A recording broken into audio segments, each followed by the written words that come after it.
जगप्रसिद्ध असलेल्या कोल्डप्ले या बँडचे शो नवी मुंबईमध्ये होणार आहे आणि आज नवी मुंबईतल्या नेरूळ या ठिकाणच्या डी.वाय. पाटील स्टेडियम मध्ये हा शो होणार आहे।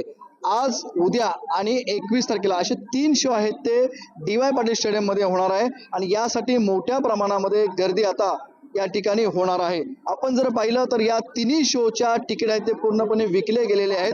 डी.वाय. पाटील स्टेडियमची जर आपण आसन क्षमता पाहिली तर जवळपास 65,000 आसन क्षमता ही डी.वाय. पाटीलची आहे आणि त्यामुळे जे आहे ते मोठ्या संख्येने आहेत ते लोक हा शो पाहण्यासाठी येणार आहेत। सध्या समोर आपण पाहतो की या गर्दीला नियंत्रण करण्यासाठी मोठ्या प्रमाणामध्ये व्हॉलंटियर्स आहेत ते सुद्धा या ठिकाणी उपस्थित आहेत। त्यांना या ठिकाणी बोलवण्यात आलेलं आहे। आतापासूनच आहे ती तयारी करण्यात येत आहे आणि दुपारनंतर आहे ते या ठिकाणी गर्दी होऊ शकते।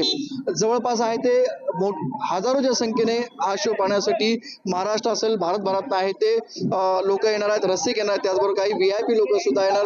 त्यामुळे या संपूर्ण परिसरातले हॉटेल्स आहेत ते पूर्णपणे फुल झालेले आहेत आणि आपण जर पाहिलं तर हे शो पाहण्यासाठी खाजगी वाहनातनं 15 ते 20,000 वाहने येऊ शकतात। त्यामुळे त्यांच्या पार्किंगची व्यवस्था करण्यासाठी आता नेरूळ, जुईनगर, सांडपाडा, उल्वे, खारघर, CBD या सर्वच भागातली जी मोकळी मैदानं आहेत ती रिझर्व करण्यात आलेले आहेत। त्या संपूर्ण मैदानावरती आहे ते पार्किंग व्यवस्था करण्यात येणार आहे आणि या शोमुळे आहे तो कुठल्या प्रकारचं नवी मुंबईमध्ये ट्रॅफिक जाम होऊ नये, वाहतूक कोंडी होऊ नये म्हणून जड वाहनांना दुपारी 2 ते रात्री 12 वाजेपर्यंत आहे ते 3 दिवस पूर्णपणे बंदी घालण्यात आलेली आहे। त्यामुळे आता आपण पाहतो की या शो निमित्ताने आहे ते नवी मुंबई आता या ठिकाणी डी.वाय. पाटील स्टेडियम मध्ये हा शो होणार आहे आणि याची पूर्णपणे जय्यत तयारी येताना होताना दिसते आणि कुठल्याही प्रकारचा कायदा व्यवस्थेचा प्रश्न निर्माण होऊ नये म्हणून डी.वाय. पाटील स्टेडियमच्या आतमध्ये आणि बाहेर हे संपूर्णपणे मोठ्या प्रमाणामध्ये पोलीस बंदोबस्त सुद्धा करण्यात येणार आहे।